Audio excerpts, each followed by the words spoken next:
Hi! Welcome to Kalyan diaries. అయితే ఈరోజు date వచ్చి 25 ఆగస్ట్ 2024 అర్ధరాత్రి 11:30 పిఎంకి అయితే డైరీ రాస్తున్నా. అంటే ఈరోజు నేనేం నేర్చుకున్నాను, ఈరోజు జరిగిన సంఘటనలు ఏది, ఇది నేను సీరియస్గా తీసుకోవాలి అని మనకు కొన్ని అనిపిస్తూ ఉంటుంది. చెప్పాను కదా, ప్రతిదీ మీతో షేర్ చేసుకుంటా డైరీ రూపంలో రాసి.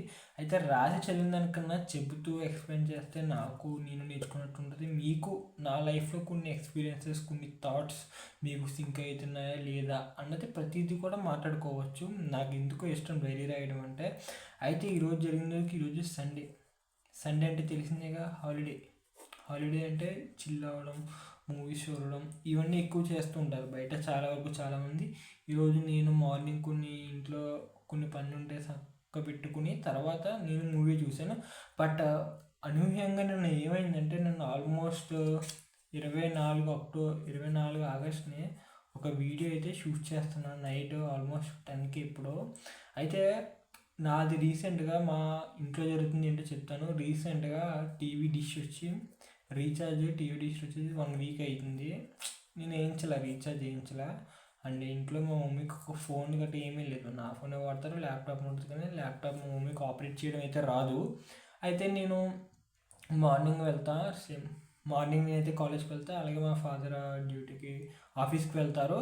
బట్ ఒక హౌస్ వైఫ్ ఇంట్లోనే ఉంటుంది ఆల్మోస్ట్. మనం మార్నింగ్ వెళ్తే ఈవినింగ్, నా టైమింగ్స్ వచ్చి నేను 9కి కాలేజ్కి వెళ్ళాలంటే ఇన్ఫ్యాక్ట్ ఇంటి దగ్గర 7:30కి అయితే బయలుదేరుతానండి. ఇంటికి వచ్చేసరికి ఆల్మోస్ట్ ఈవినింగ్ 6:30. ఈ టైం వరకు ఆల్మోస్ట్ నాకు 12 అవర్స్ పడుద్ది. ఓకే, కాలేజ్ వెళ్ళి రావడానికి. అండ్ మా ఫాదర్ ఆఫీస్కి వెళ్తూ ఉంటారు, ఆయన కూడా ఇంటి దగ్గర ఉండడం తక్కువ.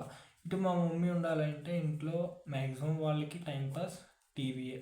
నాకు ఈ విషయం తెలియలేదన్న ఆల్మోస్ట్ 1 వీక్ 10 డేస్ అయిపోయింది. ప్రతి ఇంట్లో హౌస్ వైఫ్కి ఇది వీడియో చాలా ఇంపార్టెంట్. అంటే వాళ్ళు ప్రతిదీ చెప్పలేరు కదా, వాళ్ళు బయట వాళ్ళతో ఎక్కువ మాట్లాడలేరు, బయటికి అందరూ వెళ్ళలేరు. మోస్ట్లీ కొంతమంది ఇంట్లో ఆడవాళ్ళు బయటికి వెళ్ళి అలా కూర్చొని కాసేపు ఏం జరుగుతుంది ఏంటంటే మాట్లాడుకుంటారు. బట్ అందరూ అలా ఉండలేరు కదా. నేనైతే టీవీ అయితే వేయించలేదు. నేను టీవీ వేయించకపోతే నేను నా కాలేజ్ నుంచి వచ్చిన తర్వాత కూడా నేను నా ఫోన్ నేను చూసుకుంటున్నాను. అంటే టీవీ రీఛార్జ్ లేదు, నా ఫోను ల్యాప్టాప్ రెండు ఏదో చేసుకుంటున్నాను. ఆల్మోస్ట్ 5 అవర్స్ వరకు నా గొడవలో నేను ఉన్నా. మా మమ్మీ అలా కుర్చీలో కూర్చుని అలా ఇంకా, అంటే మార్నింగ్ నుంచి ఎవరితో మాట్లాడకుండా అలాగే ఉండి మళ్ళీ ఈవినింగ్ కూడా సేమ్ అలాగే ఉండడం వల్ల అప్పుడు నాకు రియలైజ్ అయ్యాను, అయ్యో టీవీ వేయించలేదు, అలాగని ఇక్కడ ఫోన్ ఇవ్వలేదు, ఎవరితో ఫోన్ కాంటాక్ట్స్ కూడా ఏం లేవు, అలా సైలెంట్గానే ఎవరు లేనట్టుగా అన్నట్టు బాగా కొంచెం లోన్లీగా అయితే ఫీల్ అయింది. ఆ విషయం నాకు అర్థమైంది. వెంటనే అయితే వేయించాను. అండ్ చాలామంది ఇంట్లో హౌస్ వైఫ్స్ వాళ్ళు ఒక్కరే ఉండి వాళ్ళకి ఏం టైంపాస్ అవ్వదు, ఒక మొబైల్ ఫోన్ కానీ టీవీ ఇలాంటిది అవైలబుల్గా ఉంటే వాళ్ళకంటూ కొంచెం ఎంగేజ్ అవుతూ ఉంటారు. ఒంటరిగా ఉన్నట్టు వాళ్ళకి ఆ ఫీలింగ్ అయితే రానివ్వకుండా చేయండి చాలామందికి. నేను అది నిన్న రిలీజ్ అయ్యాను కాబట్టి నేను నేర్చుకున్నది అయితే అది, ఎవరిని లోన్లీగా ఉండనివ్వకూడదు, అలా ఉండడం కూడా మంచిది కాదు. వాళ్ళు ఏదో విషయంలో ఎంగేజ్ చేయాలి. వాళ్ళకి ఆల్మోస్ట్ పని ఉన్నప్పుడు పనులే చేసుకుంటారు. బట్ పని ఖాళీ అయిన తర్వాత వాళ్ళకంటూ ఏదో ఒకటి చేసుకోవాలి. అండ్ అది పక్కన పెట్టేస్తే కామెడీ కాకపోతే ఇది చాలా వరకు నేను చూసిందే ఏంటంటే, ప్రతి లైఫ్లో అంటే ప్రతి విషయంలోని మన జీవితంలో జరిగేది ఇది బాగా ఏంటంటే, అది మన ఎక్కువ ఏదైతే ఎక్కువ ప్రయారిటీ ఇస్తామో దేనికైతే కంపేర్ చేసుకుంటాం, కంపారిజన్ ఇది ప్రతి విషయంలో ఉంటుందండి. అంటే ఏంటి, ఒక స్టూడెంట్ కానీ కాదు, ఒక ఎంప్లాయీ కింద కాదు, ఒక ఫ్యామిలీ హెడ్ అంటే ఒక ఫ్యామిలీ కంపారిజన్ ఉంటుంది. ఇక ప్రతి దాంట్లోని కంపారిజన్ ఉంటుంది. కంపారిజన్ ఎలా చేస్తారు, ఇప్పుడు సపోజ్ నేను ఒకటి నేర్చుకున్నాను. నేను లెవెల్ 1లో ఉన్నాను, అంటే బేసిక్స్ ఉన్నాను. ఒకడు లెవెల్ 12లో ఉన్నాడు. ఇప్పుడు నేను వీడితో కంపేర్ చేసుకోవడం కరెక్టా కాదు కదా. There is no point. ఎందుకంటే వీడి దాటిన తర్వాతే కదా దీనికి వెళ్ళగలిగాడు. నేను ఇక్కడ ఉంటే అయ్యో నేను చేయలేకపోతున్నాను, వాడు ఎంత చేస్తాడో నా వల్ల కావట్లే అని చెప్పి ఇంకా నువ్వు డౌన్ చేసుకున్నావు. లేదు, నువ్వు కంపేర్ చేసుకుని నువ్వు డైలీ కన్సిస్టెంట్గా చేస్తే అలా దాటుకుంటూ వెళ్తే వెళ్ళగలవు కదా. బట్ కంపారిజన్ ఎక్కడ వచ్చిందంటే, స్టూడెంట్స్కి ఏమో చిన్నప్పటి నుంచి వాడికి ఎక్కువ మార్కులు వచ్చినాయి, వీటికి ఎక్కువ మార్కులు వచ్చినాయి, మన పక్కింటోని చూడు, వెనకింటోని చూడు, ఇలా అని చెప్తూ ఉంటారు. వాడికేమో ఒకదాని మీద ఇంట్రెస్ట్. ఇప్పుడు స్టూడెంట్ అన్నాడు, ఒకరికి క్రికెట్ మీద ఇంట్రెస్ట్ ఉంటుంది, ఒకటికి గేమ్స్, ఒకటికేమో సంథింగ్ ఎవడే పర్సన్ ఇంట్రెస్ట్ వాడు ఉంటే. బట్ అందరినీ చదవమనడం కూడా కరెక్ట్ కాదు. బట్ మన ఎడ్యుకేషన్ సిస్టమ్ని ఏమనలాగే ఇంకా ప్రతి ఒక్క పేరెంట్ని అయితే జాయిన్ చేస్తారు. బట్ నాకు పర్సనల్గా నాకు ఎప్పుడు అనిపించేది ఇది మీతో షేర్ చేసుకుంటున్నాను, ఎవరితో షేర్ చేసుకోలేదు. మనం ఆల్మోస్ట్ మన లైఫ్లో 20 years వరకు చదువుతామండి. 20 years ఎలా కాదన్నా అప్రాక్స్ డిగ్రీ చదవచ్చు, ఇంజనీరింగ్ చదవచ్చు, ఇంటర్ తర్వాత ఆపేసి మ్యాక్సిమం ఇటు కాదన్నా 10th వరకు 10 years, LKG UKG 2 years, inter 2, degree complete చేస్తే అరౌండ్ 15 to 20 years చదువుతాం. 15 to 20 years చదువుతాం కదా. 20 years చూసుకోండి, మాస్టర్స్ గట్రా చేసిన వాళ్ళకి ఇలా 20 years చేసి సింపుల్గా 20 years చేసి 20 years చేస్తారు జాబ్లో. 20 years చేస్తే 20K 30K. Tier 3 కాలేజెస్ అయితే, Tier 2 అయితే 50K అలా కాలేజెస్ బట్టి. బట్ మోస్ట్లీ 20 సంవత్సరాలు చదివి 20,000 ఉద్యోగం తెచ్చుకోవడానికి బయట ఇప్పుడు చాలా కష్టంగా ఉంది. చాలా అంటే చాలా కష్టం. కాంపిటీషన్ 20,000కి 30,000కి కూడా ఎక్కడ పొందగొట్ల మెకానిక్ అని కిరాణా కొట్టు అని ఏవో ఉన్నాయి. బట్ నాకు ఇప్పటి నుంచో బాగా అనిపించేది ఏంటంటే అదే 20 years ఒక చిన్న పిల్లని ఒక 6 to 8 years అప్పుడే వాడికి ఏదో కొంచెం బాగా నచ్చి ఒక దాని మీదే ఒక్కొక్క దాని చిన్నప్పుడు వాడు ఏదైతే బాగా ఇష్టంగా చేస్తున్నాడో, అటు గేమ్సా, డ్యాన్సా, సింగింగా, అదే 20 years వీడిని ఈ వీడికి ఎందులో ఇంట్రెస్ట్ ఉందో అందులో పెడితే వీడికి ఖచ్చితంగా ప్రో అయిపోతాడు. వీడికి వేరే డిస్ట్రాక్షన్లు ఉండవు. ఇంకా ప్రో వీడికి ఇంకా అదే అలవాటు అయిపోద్ది. ఇంక అందులోనే మాస్టర్ చేస్తాడు. ఇంక అందులోనే బాగా అడ్వాన్స్, ఇంకా బాగా ప్రాక్టీస్ అయిపోయి ఇంక అందులో ఆరితేరిపోతాడు. ఇంకా అందులో కొట్టడం అనేది ఉండదు. ఇంకా టాలెంట్ ఇంకా ఇంప్రూవ్ చేసుకుని ఎక్కడికి వెళ్తే అక్కడ ప్రూవ్ చేసుకోవచ్చు. బట్ ఇలా చదవడం వల్ల ఏంటంటే వాళ్ళ టాలెంట్ తెలియదు, ఆ క్వశ్చన్ ఎంత చదువుతున్నట్టు తెలియదు. మ్యాథ్స్ పైథాగరస్ థీరం అంటాడు, ఆల్రెడీ ప్రూవ్ అయిందని ప్రూవ్ చేయమంటాడు. ఏం ఉపయోగం చెప్పండి? ప్రూవ్ దట్ K = సమ్ ఇస్తాడు. అది ఆల్రెడీ ప్రూవ్ అయింది. ఇప్పుడు పని పాడలేక ప్రూవ్ దట్ ఇస్తాడు.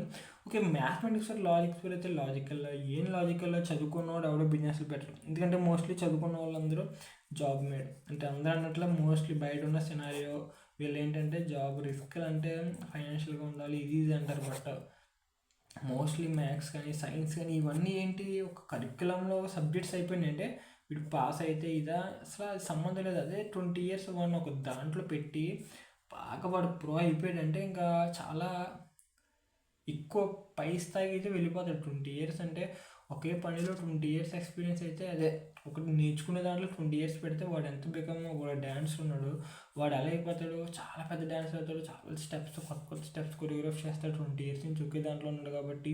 అండ్ అలాగే సింగర్ అయితే సింగరు, యాక్టర్ అయితే యాక్టరు, ఏదైతే అది. బట్ మోస్ట్లీ మన సొసైటీలో అందరూ ఎలా ఉంది, మనం ఎలా వెళ్తే మళ్ళీ మన పిల్లడు భవిష్యత్తు పాడైపోద్ది అని చెప్పి ఇలాగ చాలామంది ఆలోచించి ఎవరో ఆలోచన కూడా తీసుకోరు. దీన్ని మీరేమనుకుంటారు? అసలు నేను చెప్పిన పాయింట్ వ్యాలిడ్ అయినా అసలు మీరేమనుకుంటున్నారు? ఈ వీడియో మీరు ఎప్పుడు చూసినా పర్లేదు. అంటే మీరు సెప్టెంబర్లో చూడొచ్చు, అక్టోబర్లో చూడొచ్చు, మళ్ళీ వచ్చే నెల జనవరిలో చూడొచ్చు. ఎప్పుడు రికమెండ్ చేసిన యూట్యూబ్ మీకు అప్పుడు చూసి అప్పుడు కామెంట్ చేయండి, నేను ఖచ్చితంగా రెస్పాండ్ అవుతాను. బట్ నేను చెప్పేది ఏంటంటే అలా 20 years ఒక దాంట్లో ఉండి ఖచ్చితంగా అది నేర్చుకున్నాడు అంటే వాడు ఖచ్చితంగా ప్రో అయిపోతాడు. అందులో డౌటే లేదు. అండ్ చాలా వరకు మీరు చూసినట్లయితే చిన్నప్పటి నుంచి కొంతమంది లోయర్ మిడిల్ క్లాస్లో పనికి వెళ్తూ ఉంటారు. తాపీ పని అని, అది 15 years 14 years ఆ టైంలోనే వెళ్తారు. వాళ్ళు 20 yearsకి వర్క్ అంతా వచ్చేది, వాళ్ళకి మేస్త్రి అయిపోతారు. ఇలాగ వాళ్ళు ఇంకా తాపీ పని కంటిన్యూ చేసుకుంటారు. అదే ఈ పనులు కాకుండా అదే ఇలా డ్యాన్సింగ్ కానీ, యాక్టింగ్ కానీ, ఇలాగా పెయింటింగ్ కానీ, ఆర్ట్ కానీ, ఇలా ఏదో దాంట్లో స్కల్ప్చర్ కానీ ఏదైనా వాడి కొట్టేయగలడు. కానీ మన పేరెంట్స్ సపోర్ట్ ఉందో, ఫైనాన్షియల్గా మనకి జాబ్ ఉంటుందో లేదో తెలియదు. అది ఎందుకు, అది అవసరమా, మనలో ఎవరు లేరు, మనలో తెలిసినోడు ఎవడో ఇది ఇంజనీర్ ఉంటే అని చూసి ఓకే ఈ ఇంజనీర్ అయిపోవాలి, వీడియో నెలకి 50,000 వస్తే లైఫ్ సెట్. ఇంకెవరిని వెనక్కి చూసుకోకలేదు, చుట్టాలు చెప్పడానికి బాగుంటుంది. అదే 20 ఏళ్ళు చదువుకోకుండా ఎలా పెడితే వీడికి లోక జ్ఞానం వస్తుంది, అసలు లోకం తెలుస్తుందా, లోకం తీయాలనుకుంటుంది, ఎవరైనా అడిగితే ఏం చెప్పాలి, ఇలా చాలా క్వశ్చన్స్ అయితే రైజ్ అవుతూ ఉంటాయి చాలామందికి. ఇన్ఫ్యాక్ట్ మీరు ఒకనొక టైంలో మీరు ఇప్పుడు డిగ్రీ చదువుండొచ్చు, మీరు ఇంజనీరింగ్ చదువుండొచ్చు, ఇంటర్ చదువుండొచ్చు, ఎవరైతే మీరు ఒక హౌస్ వైఫ్ అయి ఉండొచ్చు, మీరు ఒకప్పుడు చదువుకున్నప్పుడు ఈ ఆలోచనలు మీకు ఖచ్చితంగా తగిలి ఉంటాయి. బట్ మీరు బయట మాట్లాడరు, ఎందుకంటే మాట్లాడితే ఏదో అన్నట్టు ఉంటుంది. బట్ నేనైతే చెప్పాల్సింది చెప్పాను. మీకు అనిపిస్తుంది కింద కామెంట్ చేయండి. డైలీ కలుద్దాం, డైరీస్లో ఇలా రాస్తూనే ఉంటాను. నాకు అనిపించింది ప్రతిదీని ఎంతమంది చూస్తున్నారు ఏంటనేది తెలియకుండా నేను ఖచ్చితంగా పెట్టి తీరుతా. డైలీ ఒక వీడియో ఖచ్చితంగా వస్తుంది నా ఛానల్లో. అండ్ యూట్యూబ్ ఛానల్ క్రియేట్ చేసి 22 August నా బర్త్డేకి అయితే క్రియేట్ చేశాను. ఇప్పటికే 4 వీడియోలు పెట్టాను. 4 కూడా ఒక్క వ్యూ కూడా రాలా. ఏం పర్లేదు, ఇంకా యూట్యూబ్ రికమెండ్ చేయలేదు ఎవరికి, మహా అయితే 10 నుంచి 20 మందికి వీడియో వెళ్తుంది. ఏం పర్లేదు, ఏదో ఒక రోజు వెళ్తుంది, అప్పుడు చూస్తారో నాకు నమ్మకం ఉంది. I can do it. Thank you. మళ్ళీ రేపు కలుద్దాం. That's all for today. Thank you guys.